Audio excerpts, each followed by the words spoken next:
दर्शकों आदाब। News national channel से मैं इकराम चौधरी। आज हम आपकी मुलाकात युवा चमकते चेहरे सौंदत ग्राम पंचायत से भावी प्रत्याशी परवेज मुन्नर, जिनका राजनीतिक इतिहास भी रहा है। इनके पिता हाजी मुन्नर साहब किसी परिचय के मोहताज नहीं हैं, लेकिन फिर भी वो अब की बार सौंदत ग्राम पंचायत में अपनी किस्मत आजमाना चाहते हैं। परवेज साहब, ये बताइए कि आप सौंदत ग्राम पंचायत से प्रधान बनने के बाद में लोगों की जो समस्याएं हैं, क्या उन पर आप खरा उतरेंगे? अस्सलाम वालेकुम। देखिए, मेरा जो मेन उद्देश्य है गरीब वर्ग, पिछड़ा वर्ग और जो भी जिस पद के लायक हैं, मैं उनको उनका अधिकार दिलाऊं। आजकल क्या हो रहा है, अभी राजनीति कुछ लोग पैसे के लिए, कुछ सम्मान के लिए, कुछ जिस लिए भी कर रहे हैं राजनीति। मेरा उद्देश्य राजनीति में आने का खिदमत करना है कि मैं लोगों की खिदमत करूं। ना मेरा पैसा कमाना उद्देश्य है, ना मेरा सम्मान कमाना उद्देश्य है, कि मैं खिदमत किस तरीके से लोगों की खिदमत कर सकता हूं। और युवाओं की जो सोच है भाई, हमारे गांव में अभी तक देखेंगे आपने, रास्तों की बहुत ही पोजीशन ख़राब है। मेन जो रास्ते हैं वो अच्छे नहीं हैं और स्कूल की व्यवस्था अच्छी नहीं है, प्राइमरी स्कूल हमारे यहाँ। और जो भी जैसे मकान गरीब लोगों के हैं, उनके अभी मकान नहीं बना पाए हैं पिछले पता नहीं क्या कारण रहे हैं। लेकिन मेरा उद्देश्य यह है कि जिसका हक हो, गरीब का हक गरीब को मिलना चाहिए। उसमें किसी को भी, जैसे भाई हमारा मकान है और हम उसी को मकान देते हैं अपना राजनीति चमकाने के लिए, मेरा उद्देश्य नहीं होगा। जिसका जो हक होगा उसके वो हक मैं दूंगा।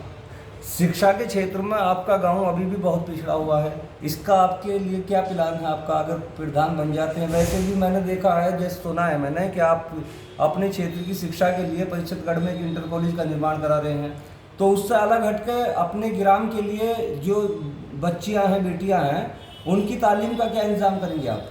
मैंने अभी अपना चुनाव एजेंडा तो नहीं बनाया है, लेकिन मैं ये वादा करता हूँ इंशाअल्लाह जो गाँव की बेटी हैं, मैं उन्हें मुफ्त शिक्षा अपने इंटर कॉलेज में दूँगा। और किताब, ड्रेस और फीस ये सब मैं अपनी तरफ से वहन करूँगा जो भी होंगी। और कोशिश ये करूँगा कि उन्हें इंटर तक तो मैं बना ही रहा हूँ कि इंशाअल्लाह अगर मुझे आप सब लोगों का आशीर्वाद मिला तो डिग्री कॉलेज की भी मेरी आगे का मन है। तो पूरी शिक्षा, एक लड़की शिक्षित होगी तो हमारा देश शिक्षित होगा, क्योंकि लड़की पे ही शिक्षा, अगर माँ शिक्षित होगी तो औलाद अपना भी शिक्षित होगी, क्योंकि बाप इतना ध्यान नहीं दे पाता जितनी माँ ध्यान देती है। तो मेरा मेन उद्देश्य महिलाओं को शिक्षित ही करना होगा। क्योंकि परवेज साहब, आप एक युवा हैं और मुझे लगता है कि शिक्षित भी हैं, आप पोस्ट ग्रेजुएट हैं, तो आपका जो जहन अलग है। जो अब तक वहाँ प्रधान रहे हैं वो अशिक्षित थे, इस वजह से वहाँ तालीम की तरफ कम रुझान गया होगा। मैं ये पूछना चाहता हूँ कि जिस तरह से हमारा नौजवान तबका है वो क्रिकेट या दौड़ प्रतियोगिता के आयोजन जो है आप देखते रहते होंगे, तो आप कोई ऐसी जगह अपनी तरफ से देंगे उन नौजवानों के लिए जो वो खेल के मैदान में आगे बढ़ें? देखिए, मैं झूठ बोलना नहीं चाहता कि मैं अपनी जगह से, अपनी प्रॉपर्टी में से मैं ज़मीन दे दूँगा, लेकिन मैंने कई चीज़ें देखी हैं ग्राम पंचायतों में। हमारे यहाँ इतनी ज़मीन है, अगर हम प्रशासन से चाहेंगे उस ज़मीन को एक जगह कराएंगे। उसमें मेरा सबसे पहला फर्स्ट मोटिव ही मेरा ये है कि एक तो प्राइमरी और जूनियर हाई स्कूल को उच्च स्तर तक एजुकेशन कराना।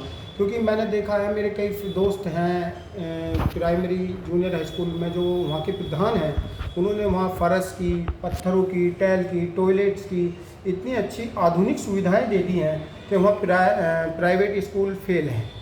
और मैं उसी स्तर की अपने गांव में शिक्षा के इंतज़ाम कराना चाहूँगा। और खेल का एक बहुत बड़ा तो नहीं कहता, लेकिन 8 से 10 बीघे का स्टेडियम हमारे गांव में होना चाहिए, जिसमें युवा रेस की, दौड़ की या क्रिकेट की या जो भी प्रतियोगिताएं हैं उनमें आगे जाके देश का नाम रोशन करें। अच्छा परवेज साहब, एक बात बताइए, आपका गांव जो है राजनीतिक एतबार से भी और प्रतिबद्धता के एतबार से भी, यानी कि पार्टी का गांव रहा जी, क्या इसको आप खत्म करेंगे? बिल्कुल बिल्कुल। आज मैं चारों कैंडिडेटों से बातें करता हूँ, चारों से बोलता हूँ, जितने भी हमारे कैंडिडेट सबसे दुआ सलाम करता हूँ। सब मेरे पिता समान हैं और सबका आदर करता हूँ। मुझे कहीं मिल जाते हैं, चुनाव की तरह नहीं। हमारे यहाँ आज तक कोई कैंडिडेट एक दूसरे कैंडिडेट से बात नहीं करता था। और मेरा उद्देश्य ये है, मैं उनसे कहता हूँ भाई गाँव के कोई भी मामला किसी भी स्तर का, पहले कोशिश करो हमें थाने में ना आना पड़े, हम मिलजुल के निपटा लें।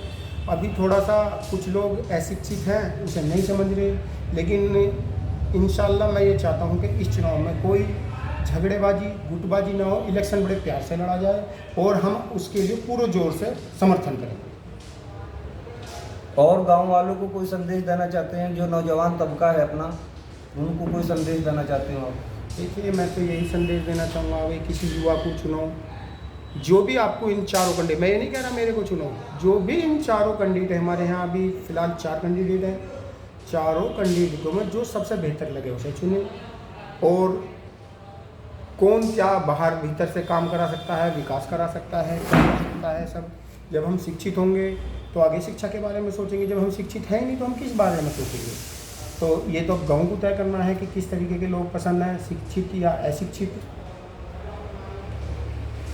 दर्शकों, अभी आप सुन रहे थे, मैं तो बोल रहा हूँ यही बोल रहा हूँ। परवेज साहब, एक जानकारी और दीजिए हमें। मेरी जानकारी में जो आया है, जो आपके गांव से कुछ लोग मुझे मिले थे, उन्होंने बताया कि हमारे यहाँ पानी की बड़ी समस्या है, उसके लिए आप क्या करेंगे? इंशाल्लाह मुझे मालूम है बहुत अच्छी तरीके से कि हमारे यहाँ 100 फुट तक पानी अच्छा नहीं है, क्योंकि हमारे मकान में भी 105 फुट का बोरिंग है, तो उसमें पानी बहुत ही ख़राब पानी है, पीने योग्य पानी नहीं है। और ग्राम पंचायत का एक मोटिव भी होना चाहिए कि गांव को स्वस्थ रखा।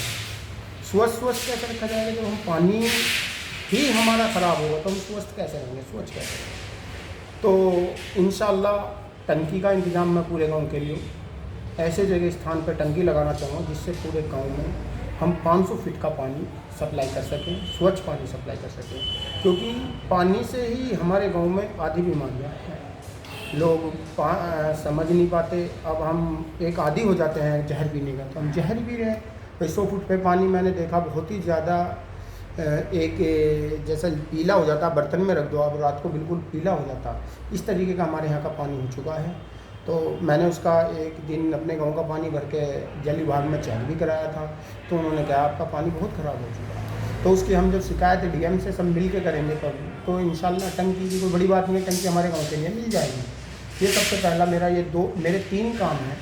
एक तो primary school, junior high school की व्यवस्था दुरुस्त कराना, एक जो है नंबर 2 पर मेरा है क्रीड़ा स्थल बनाना, जिसमें मैं कोशिश करूँगा कि एक कमेटी बना के उसकी देख रखाव करे और उसका हमें चार्ज लेना पड़े, हमें एक कोच रखना पड़े, लेकिन हमें उसे उच्च स्तर तक हम पहुँचाएँ।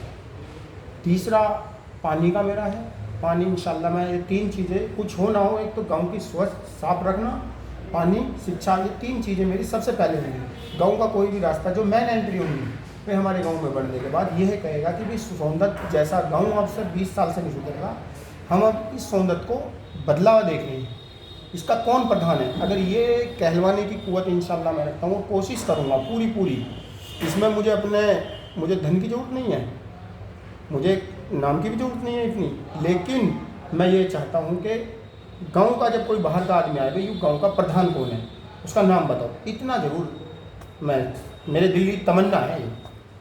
मुख्य समस्या जो है आपके गांव की, क्योंकि कस्बे से बहुत आउट है आपका गांव, और मुख्य समस्या जो स्वास्थ्य की है, वहाँ कोई स्वास्थ्य केंद्र तो है नहीं अभी, क्योंकि अब से पहले जो प्रधान रहे शायद उन्होंने कोशिश की हो ना की हो, मगर अभी तक कोई स्वास्थ्य केंद्र नहीं है आपके यहाँ। तो मजबूरन लोगों को जो है आपके गांव से परिषदगढ़ तकरीबन 8 से 10 किलोमीटर पड़ता, तो रात्रि के समय में बहुत दिक्कतें होती होंगी। और फिर आपके यहाँ साधन नहीं है, बस का इंतज़ाम भी नहीं है, ट्रैफिक का भी इंतज़ाम नहीं है, तो उसके लिए आप क्या कदम उठाएंगे? देखिए, बस तो इंशाल्लाह चल रही है हमारे गांव से। अब फिलहाल पिछले 1 साल से बस चल रही है। हॉस्पिटल की बिल्डिंग हमारे यहाँ बनी हुई है, उसे कोई भी प्रधान या कोई भी गांव का जिम्मेदार आदमी आज तक पे ध्यान नहीं दे पाया, काम नहीं करा पाया। इंशाल्लाह मैंने अब भी कोशिश करी है। मैं CMO साहब से मिला था एक रोज़ इसी मैटर में अपने 2-4 लोगों को लेके, तो उन्होंने मुझे आश्वासन दिया है। तो इंशाल्लाह हो सकता है प्रधानी के चुनाव से पहले भी वो चल जाए हमारा हॉस्पिटल। तो उसके मैंने लिखित में एप्लीकेशन दी थी उनको, और जब मैं प्रधान हो जाऊँगा तो इंशाल्लाह मैं आदेश भी दूँगा। भाई मैं तो हम जो होते प्रधान बहुत बड़ा विभाग का मालिक होता है, कई विभागों का मालिक होता है। प्रधान तो अगर लिख के देगा तो वो DM को भी करना पड़ेगा। ऐसा नहीं है नहीं DM साहब नहीं मानेंगे प्रधान की बात। अगर कोई चीज़ लिख के देंगे हम, तो इंशाल्लाह जब पद हो जाएगा तो इंशाल्लाह वो तो चला शुरू करवा ही देंगे। दर्शकों, अभी आप सुन रहे थे युवा चमकता चेहरा सौंदत ग्राम पंचायत से भावी प्रत्याशी हैं परवेज मुन्नर को। अगर हमारी वीडियो आपको अच्छी लगे तो शेयर लाइक ज़रूर करना। शुक्रिया, आदाब।